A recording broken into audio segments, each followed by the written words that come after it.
Shalom, shalom, amigos. Hoje apresentamos os estudos aprofundados sobre a Paraxá, ou seja, a porção da Torá denominada Kitavó.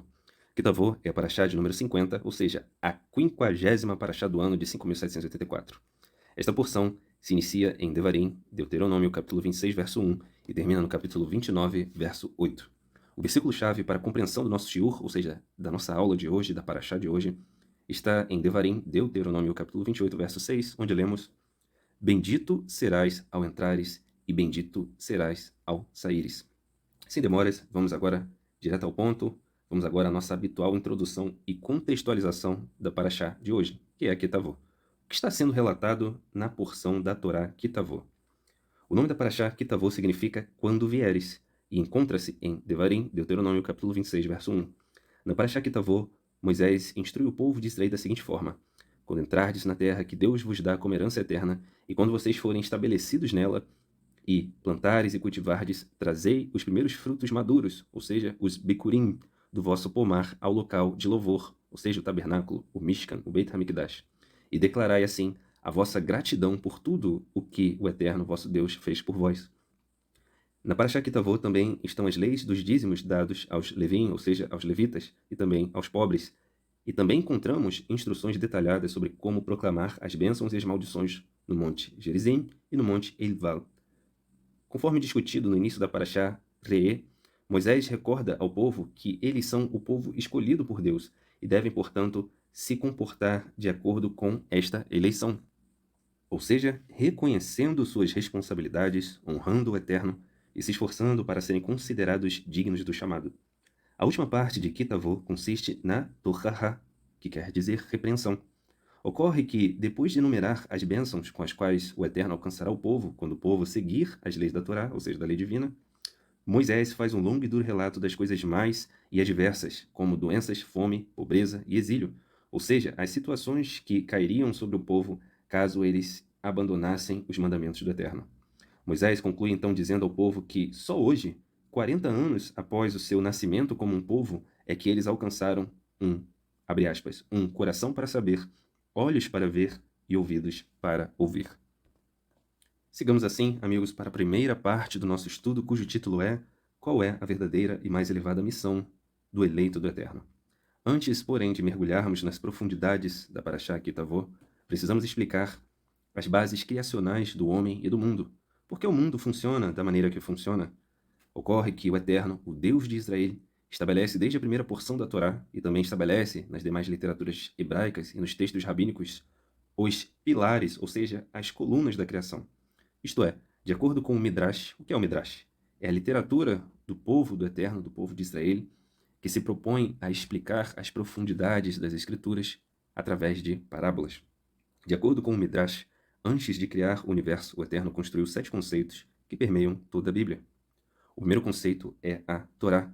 Afinal, o mundo foi criado somente com o propósito de estudar a Torá, ou seja, a lei divina, e cumprir os seus ditames.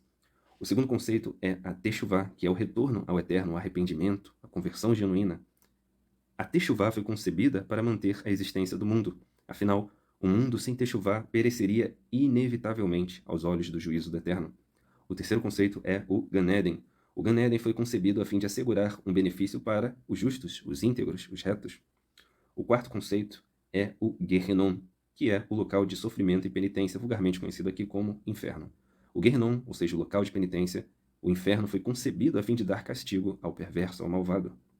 Quinto conceito, Kissi HaKavod, ou seja, o trono de glória. O trono de glória foi concebido antes do universo a fim de manifestar a Kavod, ou seja, a glória do Eterno. Sexto conceito, o Beit HaMikdash, que é o local onde a Shekhinah, ou seja, a divina presença, repousava de maneira permanente.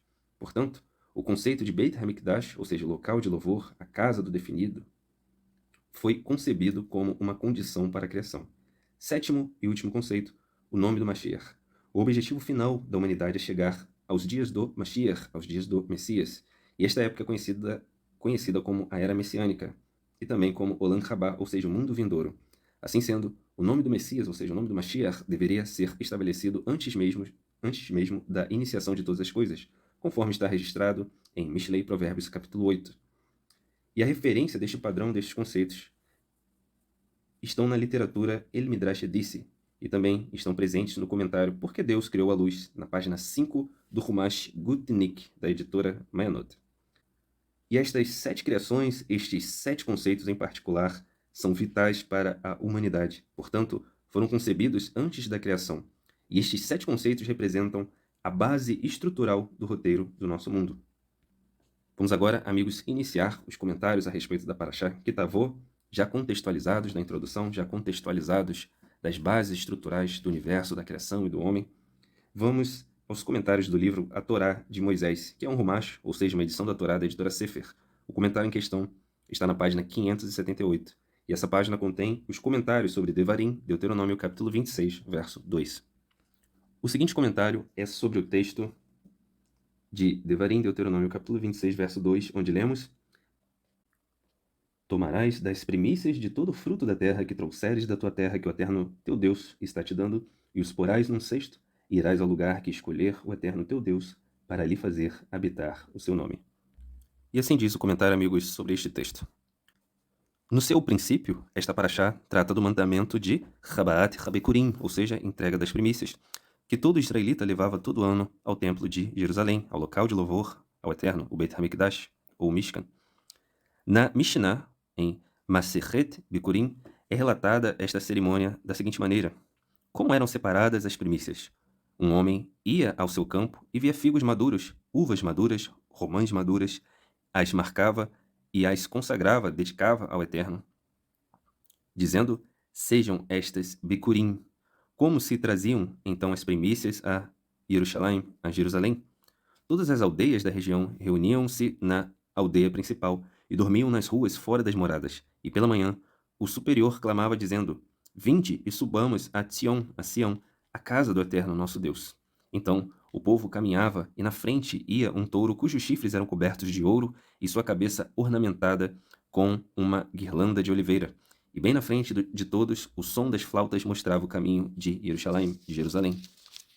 Quando chegavam então à cidade distinta, cada um ornamentava as suas primícias. Os altos dignatários de Jerusalém, saíam então ao seu encontro e lhes diziam: sejam bem-vindos, irmãos Achim. As flautas os conduziam até o monte do templo, e ali cada um levava suas primícias sobre o seu ombro e as depositava no altar, pronunciando as palavras do versículo 5 até a metade do versículo 10. Até mesmo o rei devia levar suas primícias, como qualquer outro membro do povo do Eterno. E esta oferenda, aliás, esta postagem, esta elevação, significava o reconhecimento da ordem divina na natureza e da existência do Ser Supremo, a quem eram dedicados os primeiros frutos, em sinal de agradecimento. Os chifres do boi estavam cobertos de ouro, e que significava que o trabalho leva o povo à prosperidade. E só uma prosperidade baseada no trabalho é verdadeira. O boi levava sobre a cabeça um ramo de oliveira, e a oliveira é o símbolo da luz, da sabedoria e da ciência. Ou seja, a prosperidade não nos deve levar somente a um progresso material fictício, mas sim a um verdadeiro avanço na ordem transcendental, na ordem espiritual. Aqui vemos unidos os diversos fatores da sociedade, todos postos ao seu serviço. O trabalho, a prosperidade e a ciência devem estar submetidos ao homem, e é somente assim que conservarão o seu real sentido. Mas, sobretudo, tomemos o símbolo máximo. Adiante iam as flautas que mostravam o caminho para Jerusalém. O trabalho, a prosperidade social, a ciência e a sabedoria podem ter valor em si mesmas, mas também podem não cumprir inteiramente a missão que lhes tenha sido encomendada. Ou seja, o homem pode conhecer a próxima estação, mas não a meta final e então ficar no caminho, acreditando haver chegado ao seu destino. Todos os grandes atributos humanos não têm nenhum valor se não são dirigidos ao ideal supremo. O trabalho pode se converter em escravidão e o dinheiro em opressão, em riqueza e em pobreza. A ciência pode ser colocada a serviço do mal do adverso e usar recursos para a destruição e o aniquilamento. A vida toda do homem é uma espada de 2 gumes. O dever do homem, portanto, é, pois, encaminhar sua vida com os olhos postos em uma meta superior. Jerusalém, onde, segundo os profetas, os Neviim, todos os povos da terra se reunirão para adorar ao mesmo Deus, Pai de toda a humanidade. Ou seja, amigos, segundo o comentário, por mais trabalhador, por mais próspero, por mais científico, se é que podemos dizer assim, que alguém possa ser, é preciso tomar cuidado com os demais setores da vida que podem se tornar um caos, como, por exemplo, a saúde física, a saúde mental, que podem ir se deteriorando sem que ele perceba. A sua família pode se tornar caótica, suas finanças, a sua produtividade na sociedade. É preciso estar atento a todos esses fatores. E segundo a Escritura, por que isso acontece? Terli em Salmos 90, capítulo 90, verso 17, diz o seguinte: Seja sobre nós a graça da terra nosso Deus, confirma sobre nós a obra das nossas mãos. Sim, confirma a obra das nossas mãos. Ou seja, além do esforço pessoal ou coletivo, o Eterno precisa confirmar a obra das mãos que estão envolvidas naquele trabalho, senão nada será frutífero. Próximo texto, Salmos capítulo 127, verso 1. Se o Eterno não edificar a casa, em vão trabalham os que a edificam. Se o Eterno não guardar a cidade, em vão vigia a sentinela.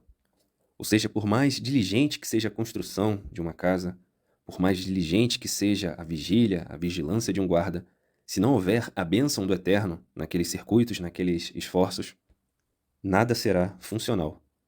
Inclusive, continuando, no capítulo 127 de Terli em Salmos, temos o seguinte, 127, verso 2. Inútil vos será levantar-se de madrugada, repousar tarde, comer o pão da labuta, pois ele, o Eterno, supra os seus amados enquanto dormem.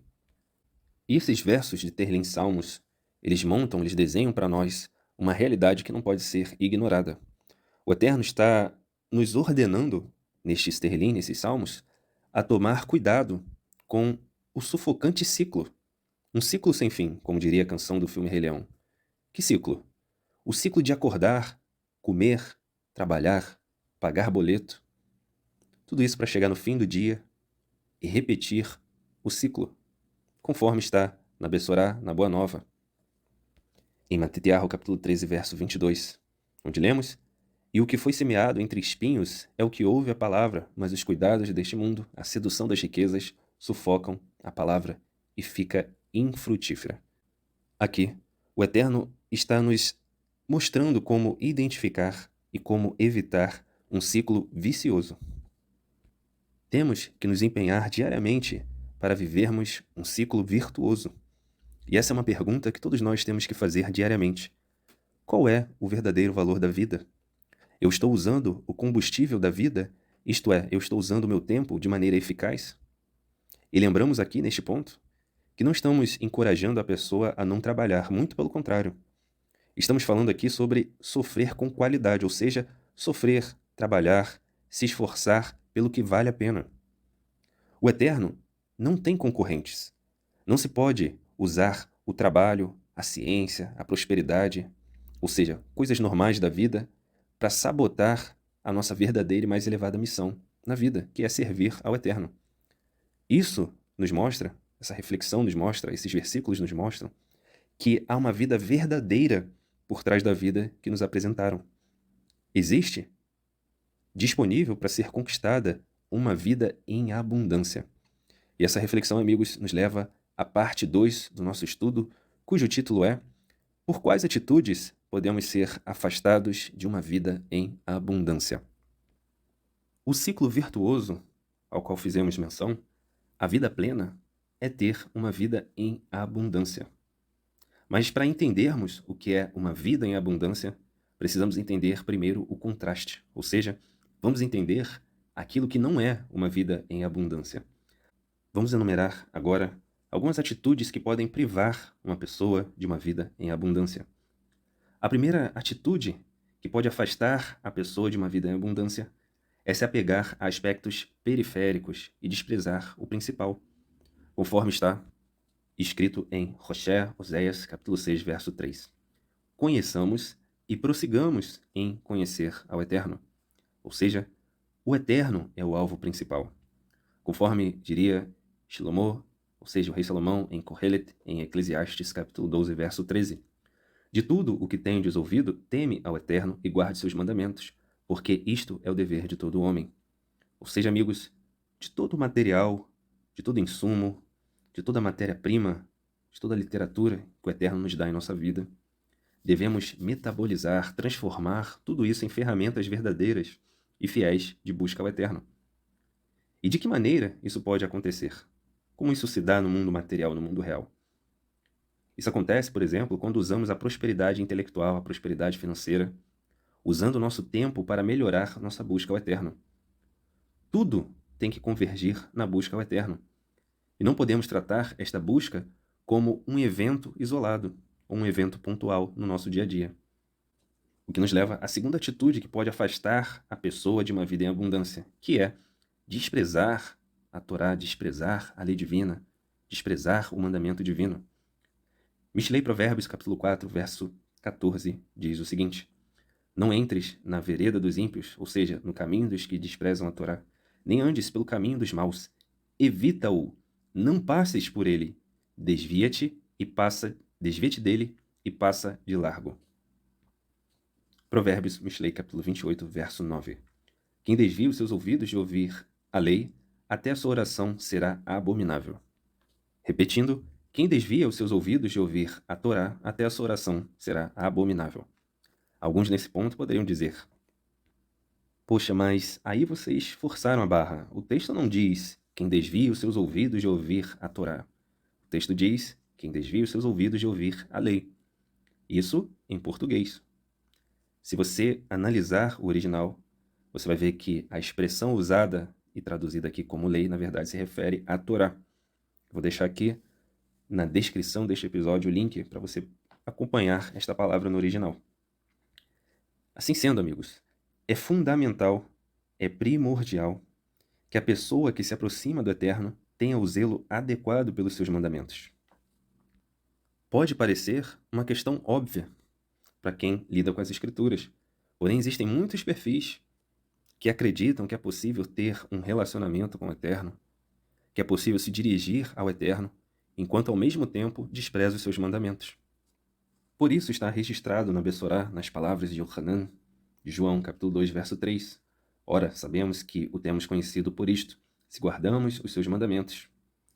Aquele que diz, eu o conheço e não guarda os seus mandamentos, é mentiroso e nele não está a verdade.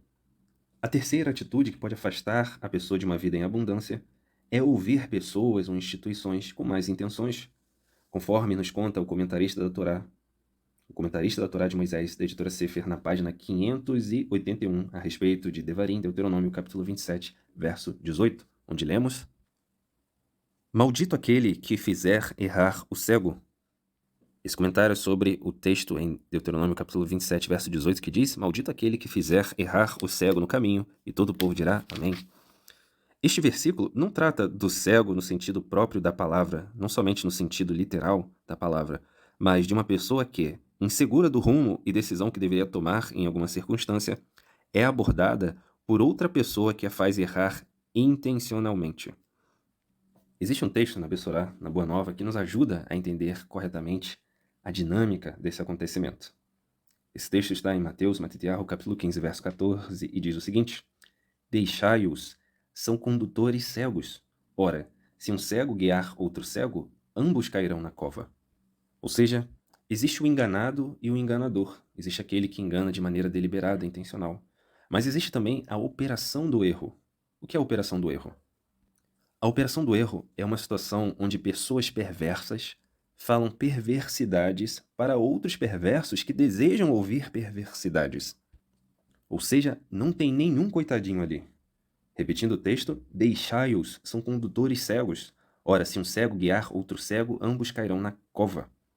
E basta uma breve conversa com estes perfis, que logo fica evidente que a pessoa ou que aquele grupo tem mais apego pela cova, pelo abismo, do que necessariamente pela vida.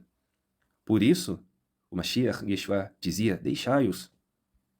E, obviamente, o Mashiach Yeshua não falava estas palavras tendo como referência ele mesmo, mas as palavras registradas em Mishlei Provérbios capítulo 9, verso 7, onde lemos: O que repreende o escarnecedor traz afronta sobre si, e o que censura o perverso a si mesmo se injuria ou se machuca. Não repreendas o escarnecedor para que não te aborreça. Repreende, porém, o sábio, e ele te amará. Dá instrução ao sábio, e ele se fará mais sábio ainda. Ensina ao justo, ao reto, ao íntegro, e ele crescerá em prudência. O temor do Senhor, o medo ao Eterno é o princípio da sabedoria. e o conhecimento do Eterno é prudência. Ainda falando da terceira atitude que pode afastar a pessoa de uma vida em abundância, que é ouvir pessoas com más intenções. Temos mais alguns versos da Bíblia a respeito dessa questão. Mishlei Provérbios capítulo 14, verso 7. Vai-te da presença do homem insensato, quando não achas conhecimento nos seus lábios. Ou seja, você precisa entender, visualizar quem está diante de você. Então você coloca essa pessoa à prova de algum modo, faz alguma pergunta. E Mishlei Provérbios capítulo 14, verso 7 diz o seguinte: vai-te da presença do homem insensato quando não achas conhecimento em seus lábios. É preciso colocar os discursos à prova para ver se não há ali, se não reside ali algum grau de desonestidade intelectual, algum grau de perversidade. E uma vez que isso seja identificado, não podemos ficar ali para pagar o preço, esperando que o pior aconteça. Provérbios Mishlei capítulo 13, verso 20. Anda com os sábios e serás sábio, mas o companheiro dos tolos sofre aflição. Próximo texto, Provérbios Mishlei capítulo 22, verso 24.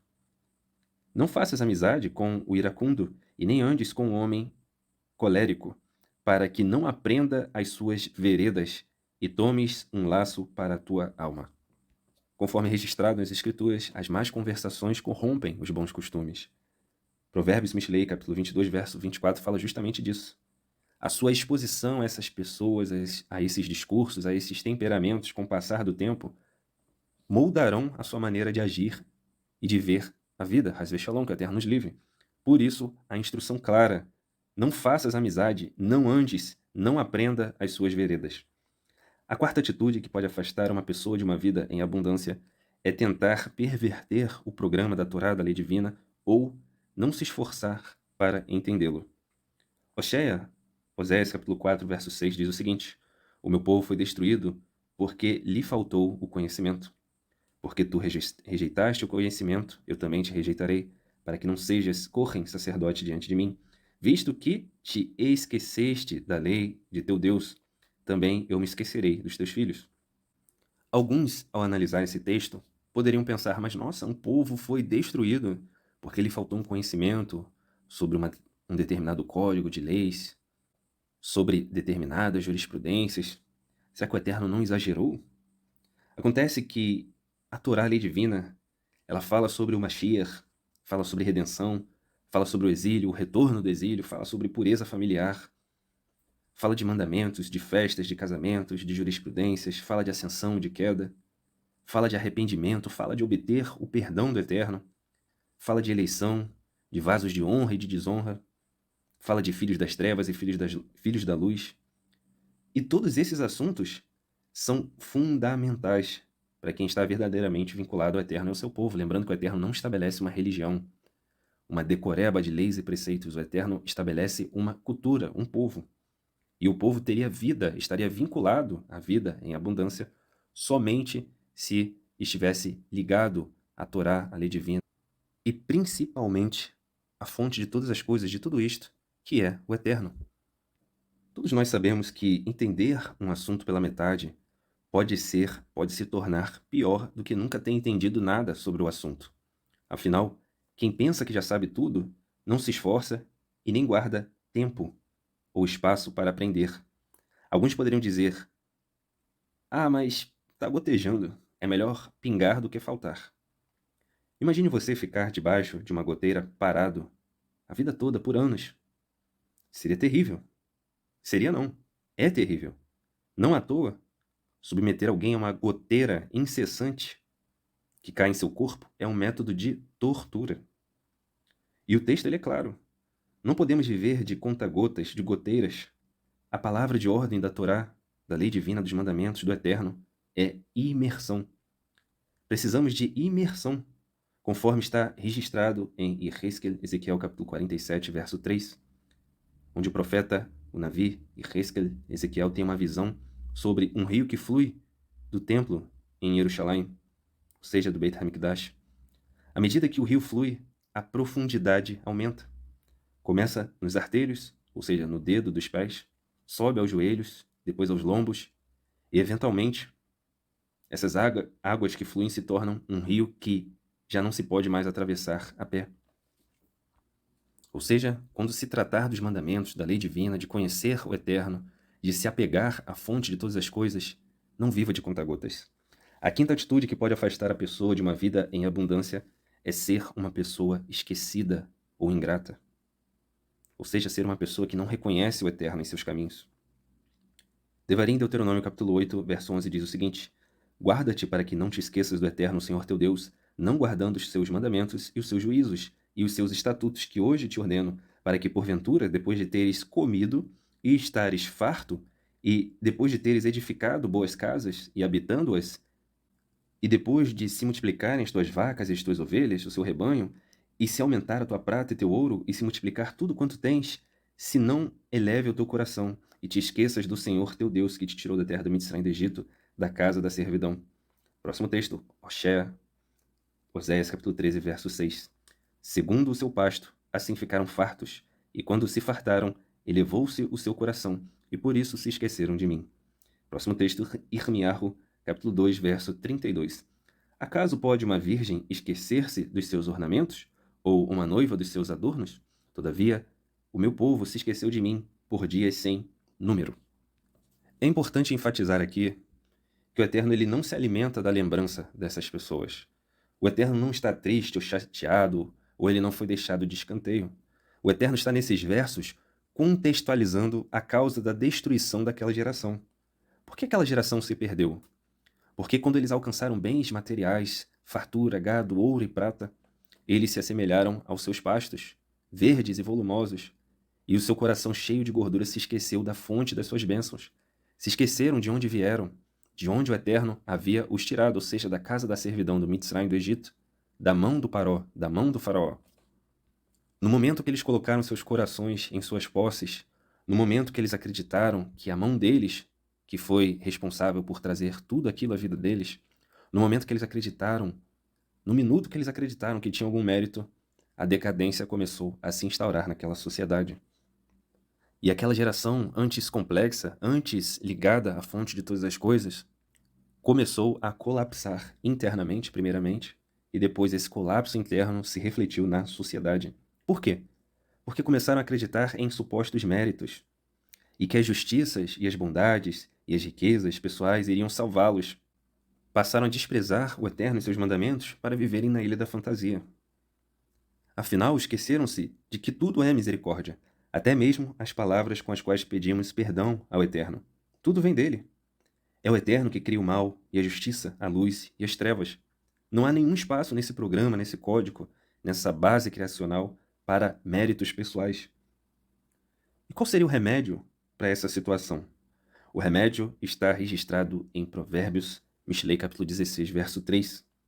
Consagre ao Eterno tudo o que você faz, e os seus planos serão bem-sucedidos. E essa consciência e esse reconhecimento, amigos, impede a pessoa de tentar deixar o Eterno do lado de fora de algum setor da vida dela. A pessoa passa a reconhecer o Eterno em todos os seus caminhos. E esta reflexão, estes textos nos levam à terceira parte do nosso estudo, cujo título é Tu, o Levita e o Estrangeiro. Devarim, Deuteronômio capítulo 26, verso 11, diz o seguinte: E te alegrarás por todo o bem que o Eterno teu Deus te terá dado a ti e a tua casa, tu e o levita e o estrangeiro que está no meio de ti. Rav Maimônides, na sua obra Mishneh Torah, em Leis, no capítulo de Leis dos Festivais, capítulo 6, verso 18, diz o seguinte: Quando alguém come e bebe nas festas, também deve alimentar o estrangeiro, o órfão e a viúva, os pobres e os infelizes. Mas aquele que tranca as portas do seu pátio e festeja e bebe com seus filhos e esposa, mas não alimenta os pobres e os amargurados, esta não é a alegria da mitzvah, do mandamento, mas a alegria do seu estômago. Lembrando que no contexto da Torá, toda vez que é dito pobre, não se refere somente, não é uma referência somente a uma pessoa que não tem recursos materiais, mas também uma pessoa profundamente necessitada da presença divina, profundamente carente e contrita, ansiosa pela presença divina. Este é o verdadeiro alcance da palavra Ebion e também da expressão Anavei Ruach, que é traduzido aqui como pobres de espírito. Repetindo as palavras de Rav Maimônides em Mishneh Torah, Leis dos Festivais, capítulo 6, verso 18, quando alguém come e bebe nas festas, também deve alimentar o estrangeiro, o órfão, a viúva e os pobres, e também os infelizes, mas aquele que tranca a porta do seu pátio e festeja e bebe com seus filhos e esposa, mas não alimenta os pobres e os amargurados, esta não é a alegria do mandamento, mas somente a alegria do seu estômago. É preciso identificar, amigos, que as Escrituras deixam uma mensagem clara sobre as ações e personagens da adversidade.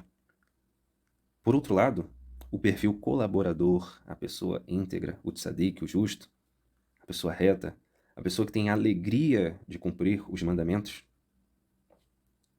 e também a realidade da inevitável união entre os mundos superiores e os inferiores, todos esses elementos não vão parar pela frieza ou pela apatia de ninguém. A Torá faz distinção entre um perfil e outro. Mas a Torá não dá a entender que o bem vai ser freado, vai ser suprimido, esgotado, apagado pela frieza e pela apatia de grupos ou pessoas. Muito pelo contrário. Lembremos que nem os 10 espias, nem Korah, ou seja, nem Coré, impediram a promessa divina de que a descendência de Abraham, Isaac e Jacó, ou seja, de Abraão, Isaac e Jacó, a descendência de Yosef, de José, nenhum deles conseguiu impedir que a descendência dos patriarcas chegasse à terra prometida, pois há um Deus que zela pelas suas promessas. O Mashiach, Yeshua, um dia falou que ele veio para que suas ovelhas tivessem vida e vida em abundância. E ele também contou um midrash, ou seja, uma parábola, sobre um casamento que diz o seguinte. Esse texto está em Mateus capítulo 22, verso 1, que diz o seguinte: E Yeshua falou novamente ao povo por meio de parábolas, ou seja, midrashim, e lhes disse: O reino de Deus é parecido, ou seja, o Malchut Hashamayim é parecido com um rei que preparou uma festa de casamento para o seu filho, e depois ele mandou que seus servos fossem chamar as pessoas que tinham sido convidadas para a festa, mas elas não quiseram ir. O rei, então, chamando novamente os seus servos, lhes disse: Vão a todas as pessoas que foram convidadas, insistam e digam: Já está tudo preparado para a festa. Os bois e os bezerros gordos já foram mortos, está tudo pronto. Venham para a festa. Os convidados, porém, não se importaram. Um foi para o seu campo e o outro foi tratar dos seus negócios, ao passo que outros maltrataram e mataram os servos. O rei ficou tão furioso que enviou soldados, mandando que matassem aqueles assassinos e incendiassem a cidade deles. E depois disse aos servos: A festa de casamento está pronta, mas as pessoas que tinham sido convidadas não mereciam estar nela, não eram dignas. Portanto, vão pelas esquinas e convidem para a festa todas as pessoas que encontrarem. Os servos então foram pelas ruas e convidaram todas as pessoas que encontraram, fossem elas boas ou más. E o salão da festa ficou lotado. E quando o rei entrou para ver os convidados, notou um homem que não estava vestido com a roupa de festa. Ele perguntou: Amigo, como é que você entrou aqui sem a roupa de festa? Mas o homem não lhe respondeu nada. O rei então disse aos seus servos: Amarrem as mãos e os pés dele e ponham-no para fora, na escuridão, onde haverá choro e ranger de dentes. Eu lhes digo estas coisas porque muitos são chamados, mas poucos escolhidos. Vamos ler novamente o verso 4. O rei então, chamando novamente seus servos, lhes disse: Vão a todas as pessoas que foram convidadas e digam: Já está tudo preparado para a festa. Os bois e os bezerros gordos já foram mortos e está tudo pronto. Venham para a festa. Em alguns textos de Yeshayahu, de Isaías, em alguns textos do Sidur, em alguns textos de Yom Kippur, o Dia do Perdão, nós nos deparamos com o serviço que é prestado ao Eterno nas dimensões superiores. Ocorre todos os dias uma festa nas dimensões superiores. Todos os dias, as hostes celestiais prestam louvores ao Eterno, cada qual em seu grupo, cada qual entoando a sua harmonia perfeita, todos eles cumprindo reverentemente a sua missão diante do Criador, sem falta, todos os dias. De igual maneira, diante de nós, o Eterno estende uma mesa farta, cheia de bênçãos, cheia de oportunidades de techuvá, de retorno ao Eterno, de arrependimento, de conversão genuína. Uma mesa que ninguém mais pode colocar à nossa frente. Tudo já está pronto. O portão de techuvá ainda está aberto. O convite ainda está circulando no mundo. E isto deve nos fazer refletir: qual será a nossa prioridade? Atender ao convite Cuidar dos nossos campos? Cuidar dos nossos negócios?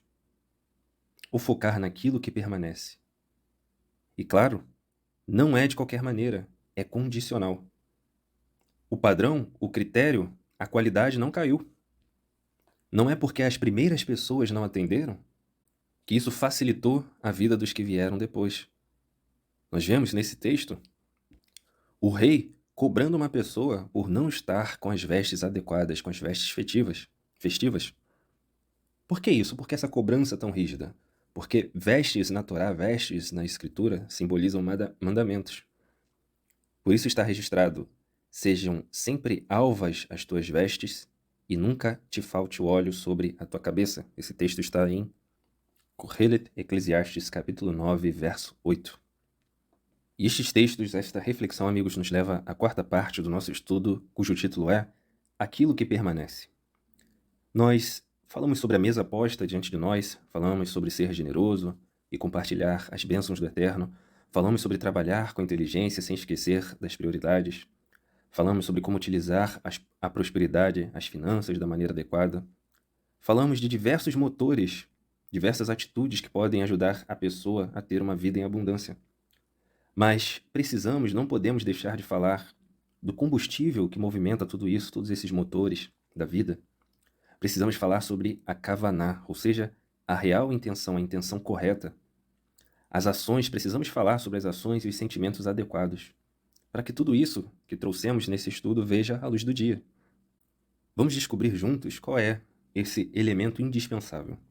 Deuteronômio capítulo 28, verso 47, diz o seguinte: Porque não servistes ao Eterno Senhor vosso Deus com alegria e com alegria de coração, com regozijo no coração, quando tinhais tudo em abundância, quando vocês tinham tudo em abundância, portanto vocês servirão aos seus inimigos. Rav Rashi, o investigador da Torá, diz o seguinte sobre esse verso: Porque vocês não serviram a Deus quando desfrutavam da felicidade e da abundância de todas as coisas boas, agora vocês sofrerão então carência. Existe uma literatura racídica, dos Hassidim, dos judeus pietistas do leste europeu, chamada Tânia, que diz o seguinte: No caso de duas pessoas lutando, onde cada uma tenta derrubar a outra, se uma dessas pessoas se mover com preguiça e letargia, ela será facilmente derrotada e derrubada, mesmo que ela seja mais forte do que o seu companheiro. Assim, da mesma forma, também, ao se lutar contra a inclinação maligna, ou seja, o Yetzer Hará, pode acontecer que esta inclinação maligna prevaleça sobre ela. É somente com a presteza, a utilidade, a energia que vem da alegria de um coração que é livre e limpo de todo traço de preocupação e tristeza, que essa pessoa pode prevalecer sobre o Yetzer Hará, sobre a inclinação maligna. Há também um comentário de Maimônides, de Ramban, a respeito desta questão, que diz o seguinte: Embora vocês tenham servido ao Eterno, vocês não serviram com alegria, e essa é a fonte de todas as aflições. Esse texto, amigos, de Deuteronômio, o comentário de Rashi, de Rav Rashi, essa literatura racídica dos Hassidim, dos judeus pietistas do leste europeu, o comentário de Maimônides, de Ramban, nos alerta para uma realidade onde é preciso guardar a todo custo a simra, ou seja, a alegria em servir ao Eterno. É preciso guardar a alegria em todo o serviço que dirigimos ao Eterno. Se manter em melancolias, tristezas, em amarguras, em questões do passado, é sabotar o principal programa, a principal tarefa, a principal missão que roda, que funciona, que foi acesa dentro de um eleito, que é transformar a fraqueza em força, a tristeza em força de vontade. Transformar as situações ruins em oportunidades para a retificação do mundo. E é preciso identificar que o período dos comentários que lemos, ou seja, o Tânia, que foi escrito em 1797, as palavras de Ramban, ou seja, de Rabi Moshe ben Maimon, que viveu no século XI, as palavras de Rav Rashi, o investigador da Torá, que viveu no século X, é preciso identificar e enfatizar que muito antes desses comentaristas nos disse Yeshua, conforme registrado em Yohanan, João capítulo 16, verso 33. Tende, pois, bom ânimo, eu venci o mundo. Em outras palavras, o Mashiach Yeshua disse: o programa fluiu em mim e encontrou espaço para funcionar. Não basta conhecer o programa, não basta conhecer o bom caminho, temos que trilhá-lo. Não basta só ouvir, temos que praticar aquilo que ouvimos e estudamos a respeito da lei divina, ou seja, da Torá. Os nossos atos só permanecerão se estiverem carregando também a intenção correta, ou seja, carregando a gratidão e a alegria de servir ao Eterno. Esse comentário, amigos, nos leva à conclusão do nosso estudo, cujo título é Um Só Desfecho Possível. Nesse ponto, amigos, é preciso enfatizar e relembrar que nós somos, a realidade é, o mundo é, aquilo que o Eterno disse que nós somos, aquilo que o Eterno disse que a realidade é. A respeito dos filhos da luz, o Eterno decreta uma coisa.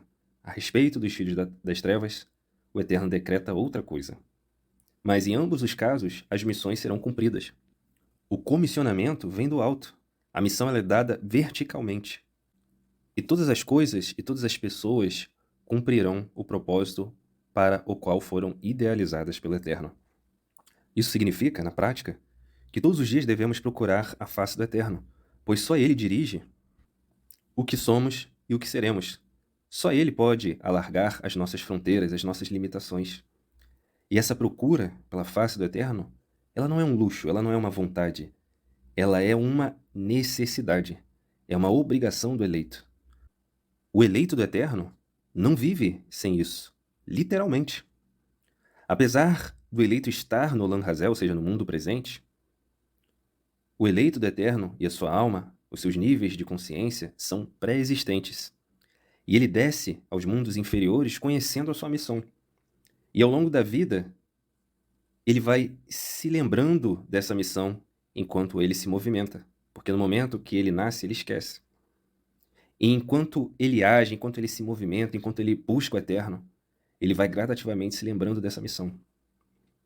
E a vida do eleito é assim. Ou ele vai chegar lá, ou ele vai chegar lá. Não tem meio termo.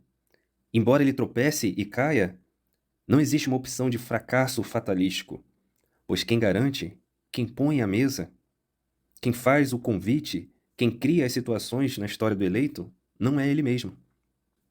Tudo na vida do eleito do Eterno, do Filho da Luz, é um decreto que vem do alto para o seu aperfeiçoamento, conforme está registrado em Mishlei Provérbios capítulo 24, verso 16. 7 vezes cai o justo, o íntegro, e se levanta. Por que ele se levanta? Porque não é uma questão de estrita resiliência por parte do eleito. Não é por causa dos seus méritos. Não. Cair e levantar é uma questão de estar constantemente ligado à fonte, que é o Eterno. Em Lucas capítulo 12, verso 20, existe um homem na Bessorá, na Boa Nova, que age da seguinte forma. Lucas capítulo 12, verso 16. E Yeshua lhe propôs uma parábola, um midrash, que dizia: a herdade de um homem rico tinha produzido com abundância. E arrazoava ele entre si, dizendo: o que farei? Eu não tenho onde recolher os meus frutos. E ele disse: farei isto. Derrubarei os meus celeiros e edificarei outros celeiros ainda maiores. E ali recolherei todas as minhas novidades e os meus bens e as minhas plantações. E direi à minha alma, ou seja, aos meus níveis de consciência: alma, tens em depósito muitos bens para muitos anos. Descansa, come, bebe, tira uma folga. Mas Deus o Eterno lhe disse: louco, esta noite te pedirão a tua alma. E o que tens preparado, para quem será? Assim é aquele que ajunta para si tesouros, porém não é rico para com Deus. Reparemos que no verso 20, o Eterno identifica esse descolamento da realidade como loucura, um estado alterado da mente e da percepção, onde o indivíduo ele decai. Ele passa a viver uma espécie de demência, embora aparentemente no seu exterior esteja tudo certo. Isso nos faz lembrar o verso que lemos, o remédio, contido em Provérbios Mishlei, capítulo 16, verso 3, para esse tipo de situação, para esse tipo de arrogância. O texto diz o seguinte, Provérbios Mishlei, capítulo 16, verso 3, Dedique ao Eterno tudo o que você faz e os seus planos serão bem-sucedidos. Só há uma maneira do eleito, do Eterno, do Filho da Luz, aproveitar e conquistar da maneira correta, que é dedicando todo o seu esforço, tudo aquilo que ele é, que ele há de ser, que ele tem, que ele terá, dedicando tudo isso ao Eterno. Caso contrário, ele incorrerá brevemente em uma loucura que o levará a um fim trágico, insalubre, infértil, infrutífero. Hazve Shalom, que o Eterno nos livre. E assim, amigos, terminamos o estudo da Parashá Kitavot, que é a 50ª Parashá do ano de 5.784. Vamos deixar na descrição deste episódio alguns links importantes para você expandir seus conhecimentos e suas ações sobre os temas trazidos nas Parashot. Nos siga aqui no Spotify, deixe seu comentário, sua estrelinha aqui na sua opinião sobre o programa. Isso nos ajuda muito a aumentar o alcance do programa, não somente aqui no Spotify, mas em todas as outras plataformas também. Shalom, shalom, amigos. Lehitraot.